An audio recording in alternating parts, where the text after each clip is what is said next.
Hey folks, I'm really excited today. We have an amazing demo from the co-founder of Pipedream, a platform for automation for developers and powered by Snowflake. Dylan, it's great to have you here. Thanks for having me, appreciate it. So let's dive into the demo. Awesome, so I'm gonna show off two things in this demo. First, I wanna show you all how easy it is to get data from any app into Snowflake really easily with Pipedream. And then second, I wanna show off this really cool use case where we'll trigger a workflow on a Snowflake task failure, send that to ChatGPT to explain the error and how to fix the SQL, and then send that to Slack. I think those two use cases really show off how you can get data in and out of Snowflake really easily with Pipedream. Great, let's see it. Awesome. So I'm gonna start with a workflow. Okay, so this is the core Pipedream UI. I just created a new workspace, which is what you do when you sign up and you're signing up for your organization. I don't have any workflows yet, so let's create one. So the first thing I want to show off is that use case I mentioned where we get data into Snowflake. I'm just going to do something really simple. You can see here, okay, the first thing you do when you create a workflow is create a trigger. So we have, again, 1,300 plus apps, adding more every day. If you need any integration, reach out to us. We'll add it within the day. Just want to plug that. Our team is awesome. So you can see here, I can search for any app, right, like Snowflake, and then I'll see all of the triggers that I have access to that we've built to solve common use cases. Want to listen on new rows, new query results, etc. Then I also have these native interfaces like an HTTP endpoint, or I want to run a job on a schedule, like a cron job, right? So really, you can trigger your workflow on essentially anything, right? Either you have an app-based event, and we've built a trigger for that. Or I just want to, let's say, ingest a webhook from some random third-party system or from my own app.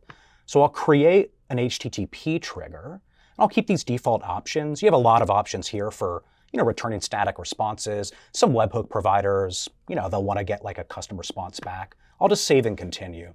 And you can see here we get a endpoint URL that's now unique to this workflow. And if I generate a test event, I'm just going to do this so we don't have to worry about any third-party systems. I'll just say name and then email. And I'll send this HTTP request here. So now this is the full event data in the HTTP request. You have access to, notice, the method, client IP address, the event body that I just sent, and then a ton of contextual information that's useful on the Pipedream side, right? But as a user now, I have access to all of this in the rest of my workflow. And so I can copy any of this data and then reference it in later steps. So I'm going to do that. And I'm just going to write to a test table. So I'll continue. And now I can add a step, right? So number one, I've got a trigger that runs my workflow now on any HTTP request that gets sent to this workflow. And then I'll search for Snowflake. And I'll insert single row. I already connected my Snowflake account here. You can see you can connect a new account, enter your basic credentials.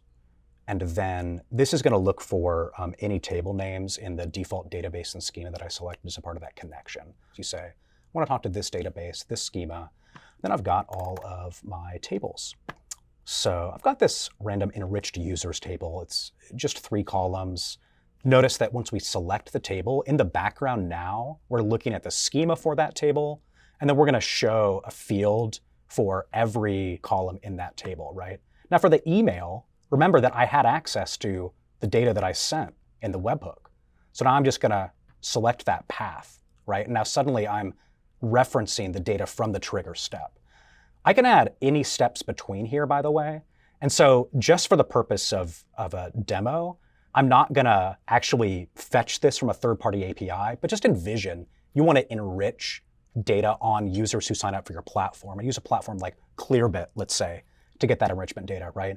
So I can do that between these two steps, right? Trigger comes in, I send a request to a third party to enrich it. For now, I'm just going to show y'all how to write node code, and I'll just return a fake value. But just envision, again, you can talk to any of the 1,300 apps that Pipedream has integrated at any point of your workflow. So I'll remove this step. And then here, I'm just going to return my title is co-founder and software engineer, right? And I can test this step. Again, you can run any Node.js code here, or Python, Go, Bash, all supported languages. You can mix and match those steps within a single workflow. So we have a lot of customers who will, run like a pandas data frame calculation in one step, and then they want to use an npm package that does some very specific thing, right? And you can mix and match that all within Pipedream, right? So you pick and choose the best packages across languages. For now, I'm just, again, returning this data. I'll copy that path, go back here, then I'm going to put that in the title, and then I'll finish up with the name. I'll find that. This is also searchable, by the way, so I can just search for name, and then I see that here. And then let's test it. And let's see. That is in Pipedream public from test enriched users. And then let's see. So successfully inserted row in test enriched users. Get basic metadata about that. And then I've got my record right here. Okay. So within a couple minutes, very, very easy, right? So that's one part. And then is it okay if I show y'all now kind of the other use case? Absolutely. Let's dive in. Cool. So this is one workflow. We'll create a new one. Okay. Forgot to mention, when I'm done building a workflow, this is all in test mode, right? I can make any changes here, not going to affect the production version of my workflow. And so we're going to listen for task failures and then send that error with the query that was run to ChatGPT, have it explain what the error is, what was wrong about the SQL query, and then send that to Slack in a formatted message. And we can do it all within a couple minutes. So I've got this set up already, actually, and I can show you the configuration. So if I were doing this from scratch, I'd search for Snowflake and then look for the failed task in schema trigger. Okay, that's one of our native triggers. I want to mention too that you can run any arbitrary SQL query as a trigger on Snowflake. So again, if you're watching for new records in a users table, or if you're running a scheduled job every day that aggregates results from some table and then sends it to some system, you can use new row, new query results, monitor any arbitrary data. And then we have some of these other triggers that are more specific to these use cases, like listening for failed tasks, right? So I set this up already, and then I see a failed task event. Again, just like my webhook, I see task name, task database, all the relevant data for the event, right? So I want the error message and the query text. That's going to be the most useful thing to me. I'm going to search for OpenAI, and I'm going to use the chat API. I'll choose GPT-4, the most recent version, and then I'm just going to type a quick prompt here. So I'm going to ask GPT to explain this error and fix this SQL.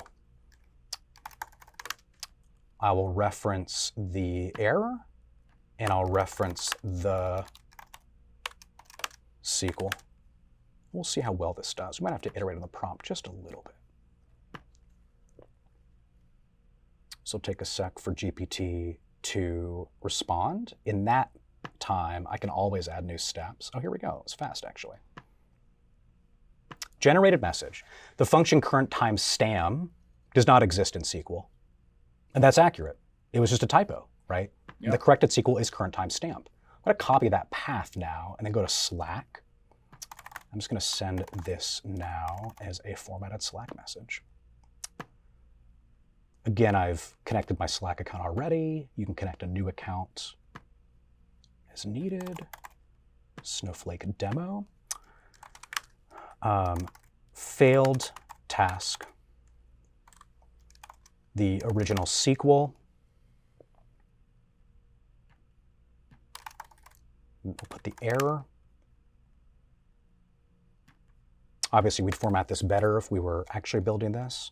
And then explanation from ChatGPT.